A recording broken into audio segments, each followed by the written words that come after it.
Hello friends, welcome to सरकारी result अड्डा। दोस्तों, आज मैं फिर लेकर आया हूँ नई जॉब की जानकारी जो भारतीय जीवन बीमा निगम द्वारा निकाली गई है, यानी कि LIC द्वारा निकाली गई है। इसमें असिस्टेंट इंजीनियर और असिस्टेंट एडमिनिस्ट्रेटिव ऑफिसर की वैकेंसी है। इसके बारे में आपको डिटेल में जानकारी दी जाएगी और इसका सिलेबस क्या है इसके बारे में बताया जाएगा तथा इसका फॉर्म कैसे भरना है इस बारे में आपको डिटेल में जानकारी दी जाएगी। लेकिन इससे पहले अगर आप इस चैनल पर नए हैं तो इस चैनल को सब्सक्राइब जरूर कर लें और बेल आइकन को हिट कर दें, जिससे आपको सभी लेटेस्ट जॉब का नोटिफिकेशन सबसे पहले मिल सके। तो चलिए बात करते हैं जॉब के बारे में डिटेल में।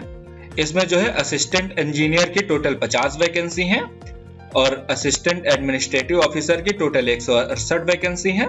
सबसे पहले बात करते हैं असिस्टेंट इंजीनियर की। तो असिस्टेंट इंजीनियर सिविल की टोटल 29 वैकेंसी हैं तथा असिस्टेंट इंजीनियर इलेक्ट्रिकल की 10 वैकेंसी हैं तथा असिस्टेंट आर्किटेक्चर की 4 वैकेंसी हैं और असिस्टेंट इंजीनियर स्ट्रक्चरल की 4 वैकेंसी हैं। असिस्टेंट इंजीनियर इलेक्ट्रिकल, मैकेनिकल तथा MEP इंजीनियरिंग की 3 वैकेंसी हैं। टोटल इसमें 50 वैकेंसी हैं। अब बात करते हैं एडमिनिस्ट्रेटिव ऑफिसर की। टोटल इसमें 168 वैकेंसी हैं। इसमें CA की 40 वैकेंसी हैं और एग्रीकल्चर की 30 वैकेंसी हैं। लीगल की 40 वैकेंसी हैं और AAO राजभाषा की 8 वैकेंसी है और AAO IT की 50 वैकेंसी है। टोटल 168 वैकेंसी है। अब बात करते हैं इसके इम्पोर्टेंट डेट की।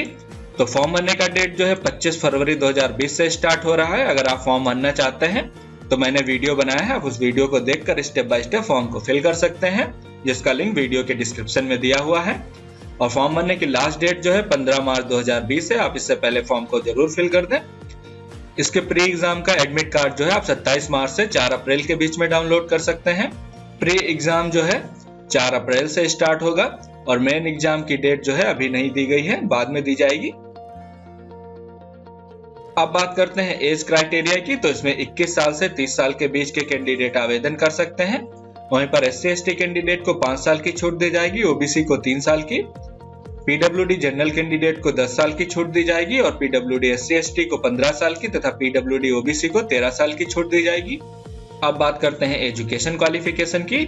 तो AE सिविल के लिए कैंडिडेट को BE BTech पास होना चाहिए सिविल इंजीनियरिंग में और AE इलेक्ट्रिकल के लिए कैंडिडेट को BE BTech पास होना चाहिए इलेक्ट्रिकल इंजीनियरिंग में और असिस्टेंट आर्किटेक्ट के लिए कैंडिडेट को बैचलर ऑफ आर्किटेक्ट पास होना चाहिए और AE स्ट्रक्चरल के लिए कैंडिडेट को MTech या ME स्ट्रक्चर पास होना चाहिए और असिस्टेंट इंजीनियर MEP के लिए कैंडिडेट को BE BTech पास होना चाहिए मैकेनिकल में या फिर इलेक्ट्रिकल में।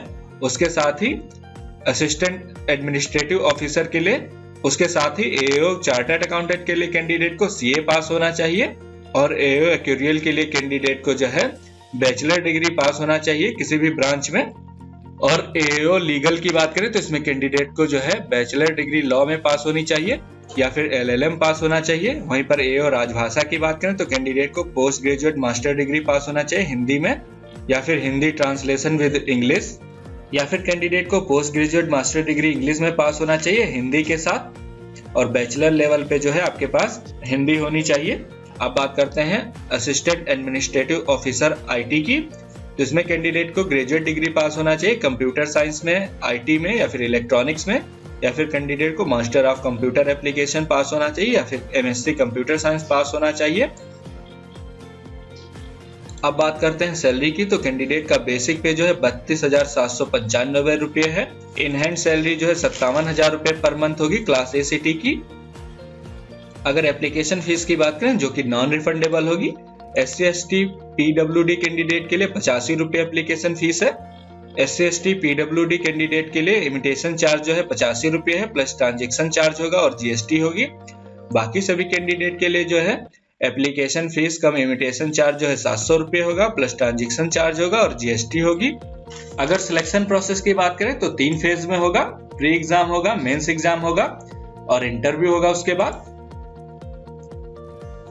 प्री एग्जाम में आपसे रीजनिंग एबिलिटी, इंग्लिश लैंग्वेज और क्वांटिटेटिव एप्टीट्यूड से क्वेश्चन पूछे जाएंगे। टोटल 100 क्वेश्चन पूछे जाएंगे जो कि 100 नंबर के होंगे, क्योंकि इंग्लिश के नंबर जो है आपके रैंकिंग में नहीं जोड़े जाएंगे और उसके लिए आपको 1 घंटे का समय दिया जाएगा। और डिटेल में जानने के लिए मैंने इस PDF का लिंक वीडियो के डिस्क्रिप्शन में दे दिया, आप वहां पर जाकर इसको डाउनलोड कर लें।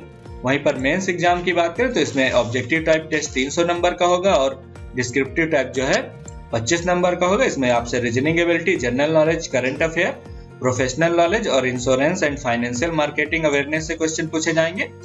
इसके साथ ही आपसे इंग्लिश लैंग्वेज के क्वेश्चन पूछे जाएंगे, जिसमें आपसे लेटर राइटिंग और एसे होगा तथा लीगल ड्राफ्टिंग पूछी जाएगी एओ लीगल के लिए, जिसमें आपसे 2 क्वेश्चन पूछे जाएंगे जो कि 25 अंकों के होंगे। इंग्लिश में पेपर होगा ये, और इसके लिए क्वालिफाइंग नंबर 9 है SC ST PWD कैंडिडेट के लिए, वहीं पर बाकी सभी कैंडिडेट के लिए 10 नंबर है, और इसके लिए आपको 30 मिनट का समय दिया जाएगा। हालांकि ये नंबर जो है आपकी रैंकिंग में नहीं जोड़े जाएंगे, केवल क्वालिफाइंग होंगे। और डिटेल में जानने के लिए मैंने इस पोस्ट का लिंक डिस्क्रिप्शन में दे दिया है, आप वहां से इसको डाउनलोड कर लें। इसके साथ ही अगर आप फॉर्म भरना चाहते हैं तो मैंने एक वीडियो बनाया है, उसका लिंक वीडियो के डिस्क्रिप्शन में है, आप उसे वहां से डाउनलोड कर लें।